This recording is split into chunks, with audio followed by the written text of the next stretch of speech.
আসসালামু আলাইকুম। আশা করি সকলেই ভালো আছেন।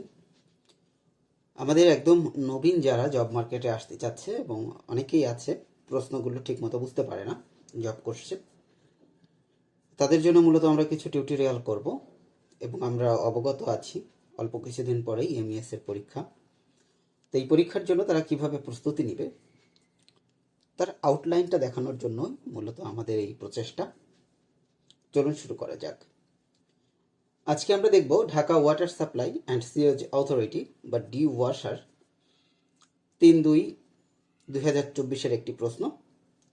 এটা সহকারী প্রকৌশলীর নিয়োগ পরীক্ষার একটি প্রশ্ন, বাট এই প্রশ্নের সাথে বর্তমান সময়ে উপসহকারী প্রকৌশলী যে পরীক্ষাগুলো হয়ে থাকে বা এমইএস এর পরীক্ষা, এই প্রশ্নগুলোর অনেক মিল থাকে। সিমিলার টাইপের প্রশ্ন বিধায় আমি এই সিমিলার টাইপ প্রশ্নগুলোকে একটু লুক আপ করে যাব এবং বুঝে বুঝে কিভাবে এই এমসিকিউগুলো পড়লে আপনার ফলাফল ভালো হতে পারে, আপনার আউটপুট ভালো হতে পারে, সেই বিষয়গুলো নিয়ে আমরা আলোচনা করব। ১ নম্বর প্রশ্ন, which out of the following, অর্থাৎ নিচের কোনটি ডাজ নট হেল্প ইন, সাহায্য করে না, ডিসইনফেক্টিং ওয়াটার, অর্থাৎ পানি জীবাণুমুক্ত করতে নিচের কোনটি সাহায্য করে না? অপশন ক ফিল্ট্রেশন, অপশন খ ক্লোরিন ট্যাবলেট, অপশন গ অ্যালার্ম, অপশন ঘ বয়েলিং। প্রথমেই জানব ফিল্ট্রেশন সম্পর্কে। ফিল্টার মাধ্যম ব্যবহার করে তরল পদার্থ হতে যখন কঠিন পদার্থকে আলাদা করা হয় তাকে ফিল্ট্রেশন বা পরিস্রবণ বলে। তো ফিল্ট্রেশন মাধ্যম হিসেবে আমরা সাধারণত স্যান্ড বা বালু এবং কাপড়ের জালি বা মেশ ব্যবহার করে থাকি। তো এক্ষেত্রে যেটা হয়, আমাদের পানিতে উপস্থিত অণুবীক্ষণিক কিছু জীব থাকে, যেমন ব্যাকটেরিয়া, ভাইরাস বা প্রোটোজোয়া। এগুলো আণুবীক্ষণিক, তার মানে মাইক্রো অর্গান। এই যে মাইক্রো অর্গানগুলো, এই মাইক্রো অর্গানগুলো বালু বা ওয়্যার মেশের দ্বারা আটকানো যায় না। যেহেতু রোগ সৃষ্টিকারী জীবাণুগুলোকে আটকানো যায় না, সেক্ষেত্রে আমরা বলতে পারি যে ফিল্ট্রেশনের মাধ্যমে বা ফিল্ট্রেশন জীবাণুমুক্ত করতে কোনোভাবেই সাহায্য করে না। সেই হিসেবে আমরা সঠিক উত্তর হিসেবে ধরতে পারি ফিল্ট্রেশনকে। তথাপি আমরা বাকি অপশনগুলোও দেখে আসি। ক্লোরিন ট্যাবলেট, ক্লোরিন একটি অত্যন্ত দক্ষ জীবাণুনাশক এবং ব্যাকটেরিয়া, ভাইরাস বা প্রোটোজোয়াগুলোর মতো রোগ সৃষ্টিকারী জীবাণুগুলোকে মেরে ফেলে। তার মানে দেখলাম ক্লোরিন ট্যাবলেট দিয়ে জীবাণুমুক্ত করা যায় বা ক্লোরিন ট্যাবলেট জীবাণুমুক্ত করতে সাহায্য করে। এরপরে আসে অ্যালার্ম। অ্যালার্ম হলো একটি ইলেকট্রোলাইট যা পানিতে সাসপেন্ডেড পদার্থকে সেটেল করতে সহায়তা করে এবং এই যে সাসপেন্ডেড পদার্থগুলোকে যখন সেটেল করছে বা ফ্লক তৈরি করছে, এই ফ্লকের ভিতরে রোগ সৃষ্টিকারী যে জীবাণুগুলো আছে সেগুলো এই ফ্লকের ভিতরেই চলে যায়, যেমন প্রোটোজোয়া, ব্যাকটেরিয়া, ছত্রাক। তো এই ফ্লকটাকে যখন আলাদা করে ফেলা হয় তখন আলটিমেটলি পানি জীবাণুমুক্ত হয়ে যায়। তার মানে অ্যালার্মও পানি জীবাণুমুক্ত করতে সাহায্য করে। এরপরে আসি বয়েলিং। পানি যখন বয়েল করা হয়, ঠিক এর স্ফুটন পর্যায়ে, অর্থাৎ যখন পানি ফুটতে থাকে, এই অবস্থায় যদি 20 থেকে 25 মিনিট পানি ফোটানো হয়, তাহলে ধরে নেওয়া যায় যে পানিতে অবস্থিত যে জীবাণুগুলো আছে, ব্যাকটেরিয়া, ভাইরাস বা প্রোটোজোয়া, সেগুলো টোটালি মরে যায় এবং এভাবে পানি বিশুদ্ধ হয় বা জীবাণুমুক্ত হয়।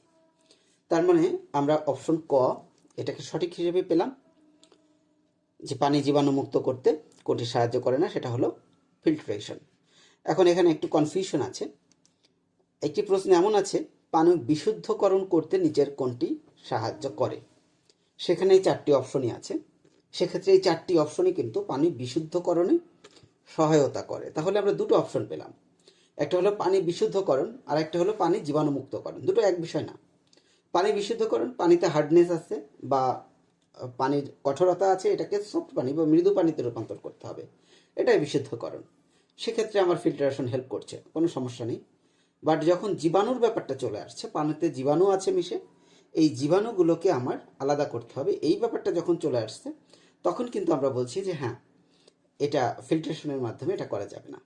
বাট পানি বিশুদ্ধ করার প্রশ্ন যখন আসে তখন ফিল্ট্রেশন দিয়ে পানি বিশুদ্ধ করা যায়, ক্লোরিন ট্যাবলেট দিয়েও করা যায়, অ্যালার্ম দিয়ে করা যায় এবং বয়েলিং করেও করা যায়। তাহলে আমি মনে হয় আপনাদেরকে ক্লিয়ার করতে পেরেছি যে পানি এই প্রশ্নটি এবং এর যে পয়েন্ট অফ কনফিউশন আছে সেই কনফিউশন আমি দূর করে দিতে পেরেছি। চলুন আমরা পরবর্তী প্রশ্নে যাই। 2 নম্বর প্রশ্ন, বাই বয়েলিং ওয়াটার অর্থাৎ পানি ফুটিয়ে hardness can be removed, hardness বা কঠোরতা বা খরতা অপসারণ করা যেতে পারে if it is due to, যদি এটা হয় কি হয়? অপশন ক ক্যালসিয়াম সালফেট, অপশন খ ম্যাগনেসিয়াম সালফেট, অপশন গ ক্যালসিয়াম নাইট্রেট, অপশন ঘ ক্যালসিয়াম বাইকার্বনেট। তো আমরা প্রথমেই ক্যালসিয়াম সালফেট নিয়ে আলোচনা করব। আমরা জানি পানিতে যে ক্যালসিয়াম, ম্যাগনেসিয়াম বা অ্যালুমিনিয়াম এই ধাতুর যদি সালফেট লবণ অবস্থিত থাকে তাহলে তাকে বলা হয় স্থায়ী ক্ষারতা। কি বলেছি? পানিতে যদি ক্যালসিয়াম, ম্যাগনেসিয়াম, অ্যালুমিনিয়াম এই যে তিনটে আম বললাম, এই তিনটে আমের যদি সালফেট দ্রবীভূত থাকে তাহলে তাকে বলা হয় স্থায়ী ক্ষারতা। স্থায়ী ক্ষারতা কখনোই বয়েল করে বা ক্লার্ক প্রক্রিয়ায় অপসারণ করা যায় না। তাহলে অপশন ক সঠিক নয়। অপশন খ ম্যাগনেসিয়াম সালফেট। আমরা কি বলেছি? ক্যালসিয়াম, ম্যাগনেসিয়াম, অ্যালুমিনিয়ামের সালফেট থাকলে সেটা হলো স্থায়ী ক্ষারতা, এটা ফুটিয়ে অপসারণ করা যায় না। তার মানে ম্যাগনেসিয়াম সালফেটকেও অপসারণ করা যাচ্ছে না। ক্যালসিয়াম নাইট্রেট, আমরা এটাও বলেছি পানিতে অবস্থিত ক্যালসিয়াম, ম্যাগনেসিয়াম, অ্যালুমিনিয়ামের ফসফেট, ক্লোরাইড, নাইট্রেট যদি অবস্থিত থাকে তাহলে তাকে বলা হয় স্থায়ী ক্ষারতা। এই ক্যালসিয়াম নাইট্রেট এটাও স্থায়ী ক্ষারতা, একেও ফুটিয়ে অপসারণ করা সম্ভব নয়। 4 নম্বরে আছে দেখেন ক্যালসিয়াম বাইকার্বনেট।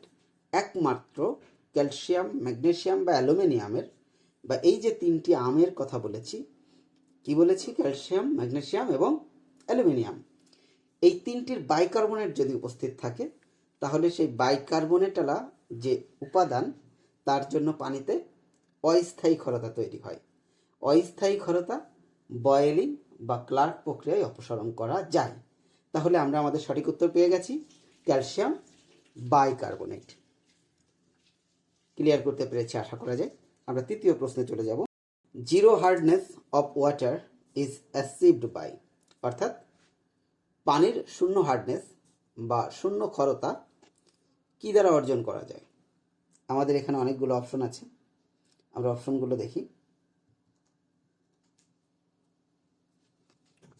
ক লাইম সোডা প্রসেস, খ এক্সেস লাইম ট্রিটমেন্ট, গ আয়ন এক্সচেঞ্জ ট্রিটমেন্ট, ঘ excise alarm and lime treatment. আচ্ছা, এখানে যে প্রক্রিয়াগুলোর কথা বলা আছে এই প্রত্যেকটার সাহায্যেই পানির হার্ডনেস কমানো হয়, কিন্তু এর মধ্যে শুধুমাত্র একটা অপশন আছে যে অপশনের মাধ্যমে পানির হার্ডনেসকে শূন্যতে নিয়ে আসা যায়। অন্য কোনো প্রক্রিয়ায় পানির হার্ডনেস শূন্যতে নেওয়া যায় না, অর্থাৎ কিছু হার্ডনেস থেকেই যায়। সেটা হলো লাইম সোডা প্রক্রিয়া। প্রথমে আমরা জানবো লাইম সোডা প্রক্রিয়া সম্পর্কে। লাইম সোডা প্রক্রিয়ার মাধ্যমে হার্ডনেস, টোটাল হার্ডনেস রিমুভ করা সম্ভব নয়। কিছুটা মৃদু করা যায় পানি, বাট টোটাল সম্ভব না। তো যেহেতু লাইম সোডা প্রক্রিয়ায় সম্ভব না, সেক্ষেত্রে লাইম ট্রিটমেন্টেও সম্ভব না এবং আলাদাভাবে অ্যালার্ম লাইম ট্রিটমেন্টেও সম্ভব না। এটা একমাত্র সম্ভব হয় আয়ন এক্সচেঞ্জ ট্রিটমেন্টের মাধ্যমে। পারমুটিক পদ্ধতি বা আয়ন এক্সচেঞ্জ পদ্ধতিতে বা আয়ন বিনিময় পদ্ধতিতে শূন্য হার্ডনেস অর্জন সম্ভব। পারমুটিট প্রকৃতিতে জিওলাইট নামক খনিজ হিসেবে পাওয়া যায়। পারমুটিট ক্ষারীয় অংশ অর্থাৎ সোডিয়াম অংশ এবং খড় পানিতে দ্রবীভূত লবণের ক্ষারীয় অংশের মধ্যে বিনিময় ঘটে এবং এভাবে বিনিময় ঘটার কারণে আমরা শূন্য হার্ডনেসের বা মৃদু পানি পেতে পারি। তাহলে বুঝলাম একমাত্র আয়ন এক্সচেঞ্জ ট্রিটমেন্ট বা পারমুটেড প্রক্রিয়ায় আমরা জিরো হার্ডনেস অ্যাচিভড বা অর্জন করতে পারি। তাহলে আমাদের এখানেও সঠিক উত্তর হলো আয়ন এক্সচেঞ্জ ট্রিটমেন্ট। আমরা পরবর্তী প্রশ্নে চলে যাব।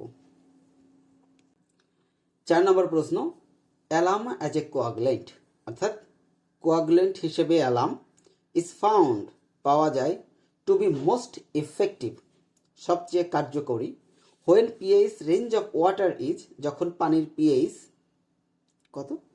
তার মানে প্রশ্নটা দাঁড়ালো, পানির পিএইচের পরিশ্রম বা পরিসীমা কত হলে জমাট বা কোয়াগুলেন্ট হিসেবে অ্যালামকে সবচেয়ে কার্যকরী বলে মনে করা হয়। অপশন ক 2 থেকে 4, অপশন ক 4 থেকে 6, অপশন গ 6 থেকে 8, অপশন ঘ 8 থেকে 10। এখানে বলে রাখি, অ্যালুমিনিয়াম সালফেট বা অ্যালাম বা ফিটকিরি, কি বলেছি? 3টা জিনিস বলেছি, অ্যালুমিনিয়াম সালফেট বা অ্যালাম বা ফিটকিরি পানি শোধনে ব্যাপকভাবে ব্যবহার করা হয়। বিশেষ করে আমাদের দেশে যখন বন্যা হয়, সুপেয় খাবার পানির অভাব তৈরি হয়, আমাদের টিউবওয়েলগুলো পানির তলে চলে যায়, তখন আমরা পানি পরিশোধক বা পানি পরিষ্কারক বা জীবাণুমুক্ত যেটাই বলি না কেন করার জন্য অ্যালাম বা ফিটকিরি ব্যবহার করে থাকি। ঠিক আছে? তো এই অ্যালাম বা ফিটকিরি সে অ্যাসিড মাধ্যমে কাজ করতে পারে না, তার জন্য মোটামুটিভাবে আমাদের ক্ষারীয় পরিসর দরকার হয়। তো ক্ষারীয় পরিসরটাকে আমরা জানি 6.5 থেকে 8.5-এর ভিতরে একটা পারফেক্ট ক্ষারীয় পরিসর হলো 6.5 থেকে 8.5। এবং মাছ বলি বা বিভিন্ন জীব বলি, এদেরও বেঁচে থাকার জন্য পিএইচ 6.5 থেকে 8.5-এর ভিতরে থাকলে সব থেকে বেটার। তো এখানে আমাদের অপশনে 6.5 থেকে 8.5 নাই কোথাও, তো সেক্ষেত্রে আমরা সর্বোচ্চ সঠিক হিসেবে গ নিতে পারি বা 6 to 8 বেছে নিতে পারি। পরবর্তী প্রশ্নে চলে যাচ্ছি। 5 নাম্বার প্রশ্ন, পানিতে দ্রবীভূত অক্সিজেন কোথায় অবস্থান করে? সুন্দর একটি প্রশ্ন। পানিতে দ্রবীভূত অক্সিজেন কোথায় অবস্থান করে? অপশন ক পানির উপরিভাগে, অপশন খ পানির মধ্যভাগে, অপশন গ পানির আন্তঃআণবিক স্থানে, অপশন ঘ পানির তলদেশে। প্রথমে আসি পানির উপরিভাগে। অবশ্যই পানির উপরিভাগে ডিও বা দ্রবীভূত অক্সিজেন থাকে এবং সব থেকে বেশি পরিমাণ ডিও বা দ্রবীভূত অক্সিজেনই থাকে পানির উপরিভাগে। কারণটা হলো পানির উপরিভাগে অক্সিজেন মূলত পানির সাথে মিশে সব থেকে বেশি দুটো প্রক্রিয়ায়, একটা হলো পানিটাকে আন্দোলিত করে বা ঢেউ তৈরির মাধ্যমে, যখন প্রচণ্ড বাতাস হয় এবং বাতাসের সাথে যখন পানিটা ঢেউ তৈরি হয় তখন প্রচুর পরিমাণ অক্সিজেন বাতাস থেকে পানিতে দ্রবীভূত হয়। আর একটা প্রক্রিয়া হলো যখন প্রচণ্ড রৌদ্র থাকে, এই রোদের যে আল্ট্রাভায়োলেট রশ্মি আছে এটা গ্রহণ করে আমাদের পানিতে বসবাসরত সবুজ উদ্ভিদ বা অ্যালগি বা শৈবাল, এরা শোষণ করে এবং একই সাথে বাতাস থেকে কার্বন ডাই অক্সাইড গ্রহণ করে এবং যতটুকু কার্বন ডাই অক্সাইড গ্রহণ করে ঠিক সমপরিমাণ অক্সিজেন তারা পানিতে দ্রবীভূত করে। তো ঠিক এইভাবেই পানির উপরিভাগে সব থেকে বেশি পরিমাণ ডিও বা ডিজলভ অক্সিজেন থাকে। তো এটা আমরা বলতে পারছি না সঠিক কিনা, আমরা পরের অংশটা দেখে আসি। পানির মধ্যভাগে, অবশ্যই পানির মধ্যভাগে ডিও বা ডিজলভ অক্সিজেন থাকে। কেন থাকে? কারণ পানির মধ্যভাগে যদি ডিজলভ অক্সিজেন না থাকতো সেক্ষেত্রে পানির মধ্যভাগের কোনো মাছ বা জলজ প্রাণীর বেঁচে থাকার সম্ভব হতো না। এরপরে ঘ অপশন আছে পানির তলদেশে। পানির তলদেশেও ডিও আছে, না থাকলে পানির তলদেশেও জীবের অস্তিত্ব বা জীবনের অস্তিত্ব সংকটে পড়ে যেত। তার মানে দেখতে পাচ্ছি পানির উপরিভাগে ডিও আছে, পানির মধ্যভাগে ডিও আছে, পানির তলদেশেও ডিও আছে। তার মানে আমাদের এই প্রশ্নটার সাথে এই অপশনগুলো সঙ্গতিপূর্ণ হচ্ছে না।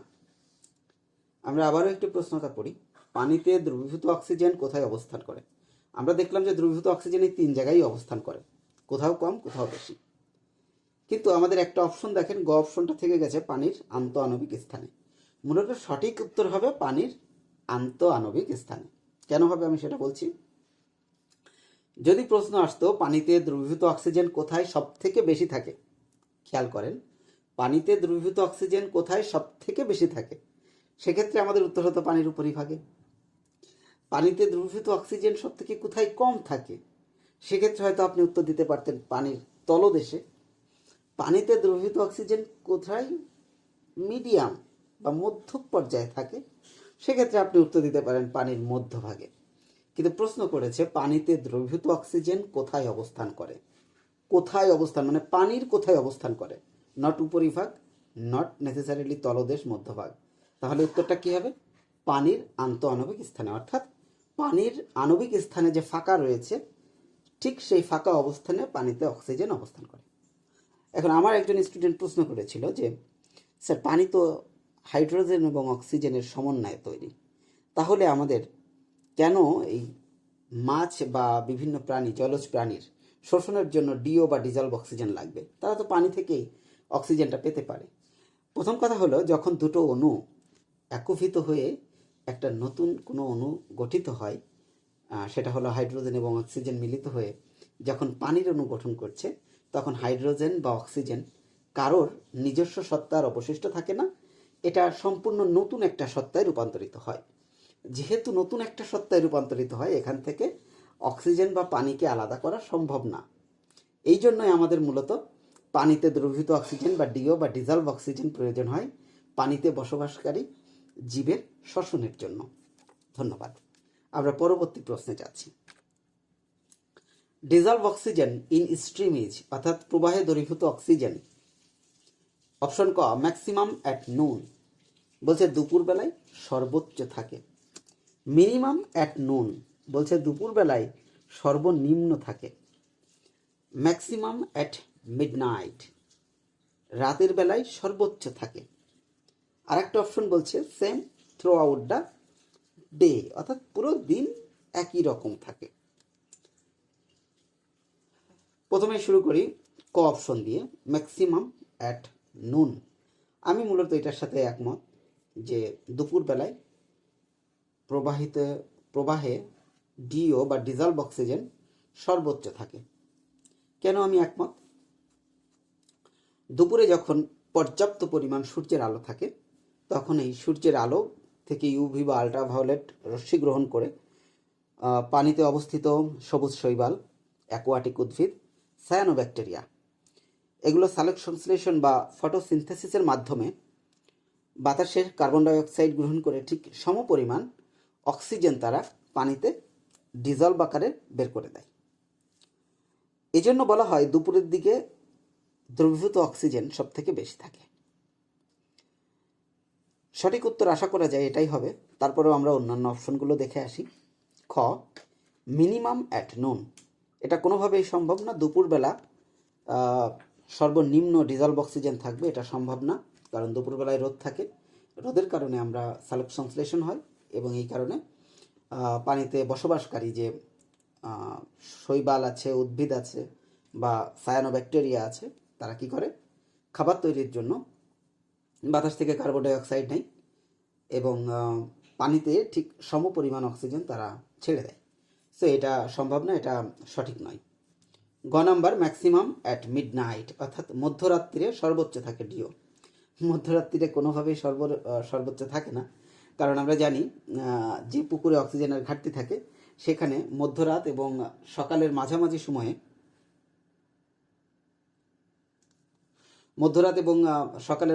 সময়ে মাছগুলো পানির উপরে এসে খাবি খায়। এর কারণ হলো তখন পানিতে ডিও বা ডিজলভ অক্সিজেনের পরিমাণ সব থেকে কম থাকে।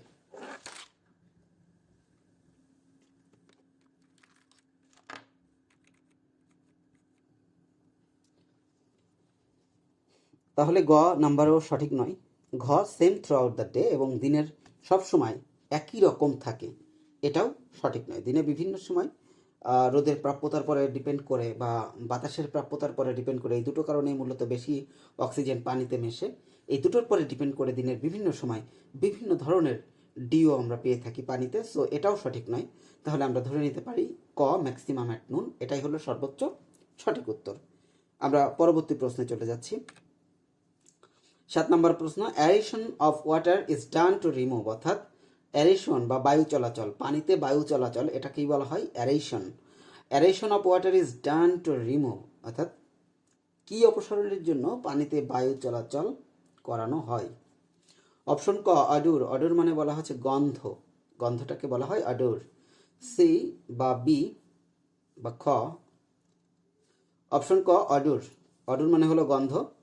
অপশন খ কালার, কালার মানে হলো রং। অপশন গ ব্যাকটেরিয়াস, অপশন ঘ হার্ডনেস। তো এখানে প্রথমেই একটা জিনিস বলি, কালার হলো পানির ফিজিক্যাল একটা টার্ম। এই ফিজিক্যাল জিনিস কখনোই বায়ু চলাচলের কারণে পরিবর্তন হবে না বা অপসারণ হবে না, তাহলে বলা যায় কালার অপশনটা সঠিক নয়।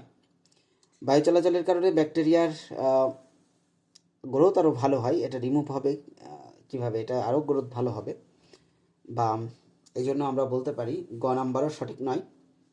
অপশন ঘ হার্ডনেস, হার্ডনেস কখনোই বায়ু চলাচল করে হার্ডনেস অপসারণ করা সম্ভব নয়, কারণ সেগুলো হলো ধাতব আয়নের অক্সাইড বা বাইকার্বনেট, সালফেট বা কার্বনেট, সেগুলো অপসারণ করা সম্ভব নয়। তাহলে অপশন থাকলো, বাকি থাকলো অডুর বা গন্ধ, আমরা ককে সঠিক বলে ধরে নিতে পারি। এখানে বলা হচ্ছে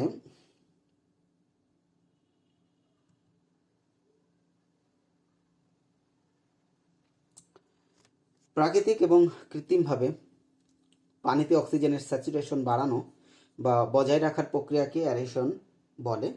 পানিতে বায়ু চলাচল পানির স্বাদ বাড়ায় এবং পানি ও বায়ুমণ্ডলের মধ্যে গ্যাসের বিনিময়ের মাধ্যমে গন্ধ দূর করে। তার মানে বাতাস থেকে যেমন, একইভাবে আমি অ্যারেশনের মাধ্যমে বাতাস থেকে যেমন অক্সিজেন পানিতে মিশতেছে, ঠিক একইভাবে পানিতে অবস্থানকারী বা পানিতে যে কার্বন ডাই অক্সাইড বা বিভিন্ন গ্যাস আছে, মিথেন গ্যাস আছে, সেগুলো একইভাবে বায়ুতে মিশে যাচ্ছে। তার মানে এখানে ডিজলভ গ্যাসেস বা ডিজলভ যে গ্যাসেস আছে সেই গ্যাসেসের একটা বিনিময় হচ্ছে, এই বিনিময়ের মাধ্যমে পানির গন্ধ দূর হচ্ছে। সেক্ষেত্রে আমরা ককে সঠিক বলে ধরে নিতে পারি। তবে এখানে যদি অডুর না থেকে ডিজলভড গ্যাসেস থাকতো, তাহলেও আমরা সর্বোচ্চ সঠিক হিসেবে ডিজলভ গ্যাসেসকে সিলেক্ট করতাম। কেন? আমরা প্রথমেই বলেছি যে অ্যারেশনের মাধ্যমে কি হয়, যেমন বাতাস থেকে যেমন পানি, বায়ু থেকে যেমন অক্সিজেন পানিতে মিশছে, ঠিক একইভাবে পানি থেকে কার্বন ডাইঅক্সাইড বা মিথেন জাতীয় যে গ্যাসগুলো আছে সেগুলোও বাতাসে বেরিয়ে আসছে। তার মানে ডিজলভ যে গ্যাসটা পানির ভিতরে, সেই ডিজলভ গ্যাসের অপসারণ হচ্ছে বা রিমুভ হচ্ছে, এবং এই ডিজলভ গ্যাসের রিমুভের ফলাফলটাই হলো অডুর বা গন্ধের অপসারণ। তার মানে দুটো অপসারণের ব্যাপার আমরা এখানে একমত, একটা হলো ডিজলভ গ্যাসেজের অপসারণ, আর একটা হলো অডুর বা গন্ধের অপসারণ। সেক্ষেত্রে আমাদের এখানে ডিজলভ গ্যাসেস নাই, অডুর আছে বা গন্ধ আছে, আমরা অডুর বা গন্ধটাকে সিলেক্ট করব সঠিক হিসেবে। যদি ডিজলভ গ্যাসেস থাকতো তাহলে অবশ্যই এখানে সঠিক উত্তর হতো ডিজলভ গ্যাসেস। কেন, আমি বোধহয় ক্লিয়ার করতে পেরেছি আপনাদেরকে। কারণ অ্যারেশনের মাধ্যমে বা পানিতে বায়ু চলাচল করার ফলে যেটা হয়, পানিতে অবস্থানকারী ডিজলভ যে গ্যাসগুলো আছে বিভিন্ন, অক্সিজেন বাদে, অর্থাৎ নাইট্রেট হতে পারে, নাইট্রোজেন হতে পারে, কার্বন ডাই অক্সাইড হতে পারে, মিথেন হতে পারে, এটা বাতাসের ভিতরে চলে আসে বা পানি থেকে রিমুভড হয়, আর তার ফলশ্রুতিতে কি হয়, পানির গন্ধটা দূর হয়।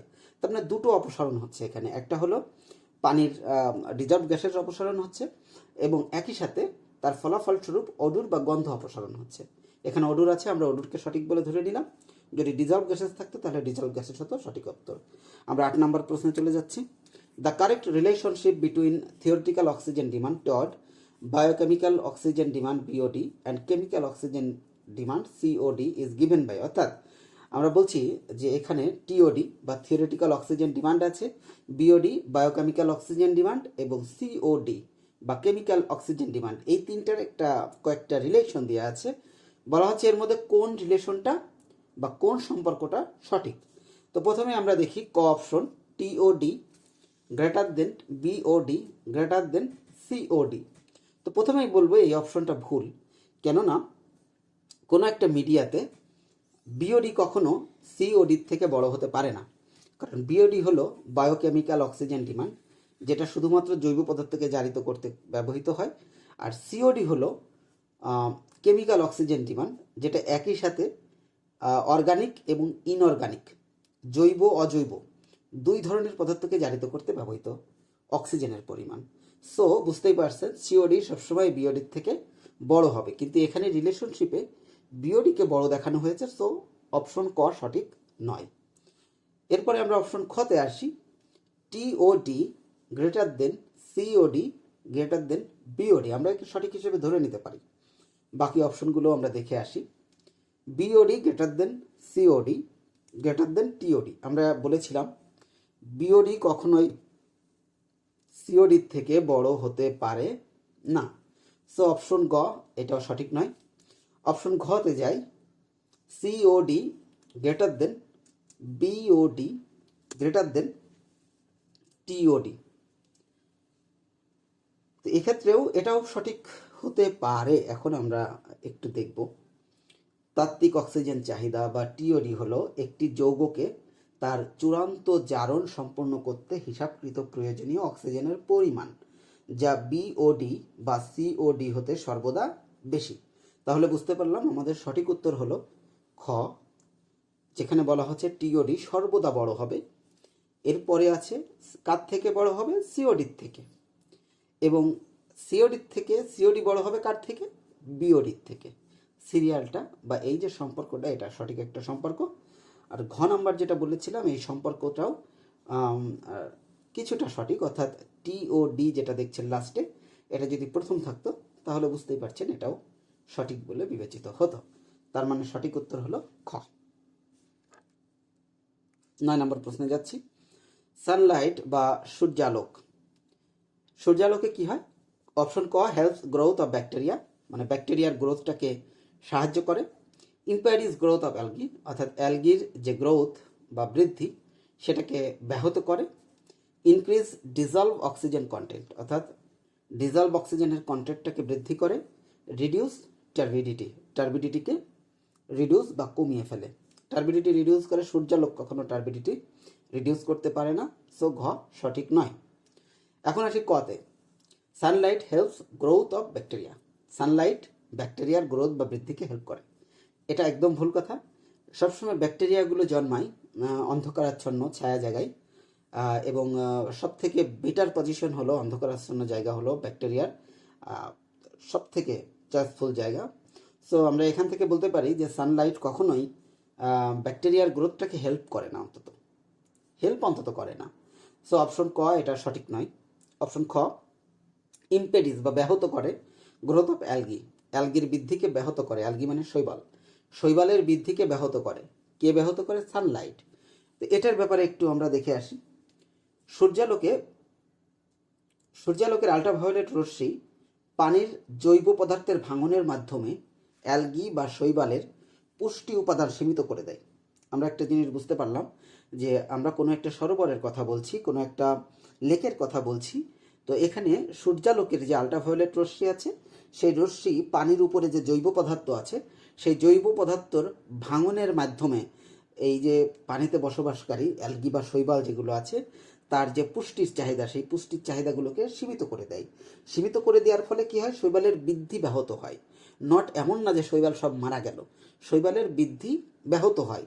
তার মানে এটা একটা সঠিক বলে আমরা ধরে নিতে পারি। এরপরেও আমরা 3 নাম্বার বা গ নাম্বার অপশন আমরা দেখব, ইনক্রিজেস ডিজলভ অক্সিজেন কন্টেন্ট, অর্থাৎ ডিজলভ অক্সিজেন কন্টেন্টকে বৃদ্ধি করে। এটা প্রাথমিকভাবে দেখলে আমার কাছে মনে হচ্ছে যে এটাও সঠিক একটা অপশন। আপনি এটাকে সঠিক বলে ধরে নিতে পারেন। তবে ইনভার্সলি যদি আপনি চিন্তা করেন, অ্যালগির সাথে তুলনা করে যদি চিন্তা করেন যে সূর্যের আলোতে সংগঠিত সালোক সংশ্লেষণ বা ফটোসিনথেসিসের মাধ্যমে অক্সিজেন পানিতে মিশে, ফলে পানিতে দ্রবীভূত অক্সিজেন বৃদ্ধি পায়, এরকমই একটা অপশন ছিল। বাট একটা জিনিস খেয়াল করেন, সূর্যের আলোর জন্য যখন আমার অ্যালগি বা শৈবালের যে বৃদ্ধি সেটা ইম্পেডিস বা ব্যাহত হয়ে গেল, ঠিক ওই জায়গাতে যদি চিন্তা করেন অ্যালগির বৃদ্ধি যদি ব্যাহত হয় তাহলে অ্যালগি দ্বারা যে পরিমাণ ডিজলভ অক্সিজেন পানিতে মেশে সেই পরিমাণ ডিজলভ অক্সিজেন আর পানিতে মিশতে পারবে না। Am I clear? তার মানে আমি বলতে চাচ্ছি যদি আমার খ অপশন সঠিক হয়, অর্থাৎ শৈবাল বা অ্যালগির যদি গ্রোথ ব্যাহত হয়, এটাকে যদি আমি সঠিক বলে ধরে নিই, তাহলে সেই সূর্যালোকে কি হচ্ছে? এই অ্যালগির দ্বারা উৎপন্ন ডিজলভ অক্সিজেন পানিতে কমে যাচ্ছে, কারণ অ্যালগি বা শৈবালের বৃদ্ধি ব্যাহত হয়েছে। তো এই কারণে আমরা বলতে পারি যে ইনক্রিজ ডিজলভ অক্সিজেন কন্টেন্ট এটাও ভুল বলে ধরে নিতে পারি সাময়িকভাবে। সর্বোচ্চ সঠিক উত্তর হবে খ, ইম্পিডিস গ্রোথ অফ অ্যালগি। তবে অনেকের মতে ইনক্রিজ ডিজলভ অক্সিজেন, এটাও সঠিক উত্তর। তবে আমি হলে অবশ্যই ইম্পিডিস গ্রোথ অফ অ্যালগি দিতাম। বাকিটা আপনার ব্যাপার। আমরা পরের প্রশ্নে যাচ্ছি। The activated sludge process is an activated sludge process. Option ক, aerobic attached growth system. Option খ, anaerobic attached growth system. Option গ, anaerobic suspended growth system. Option ঘ, অ্যারোবিক সাসপেন্ডেড সিস্টেম।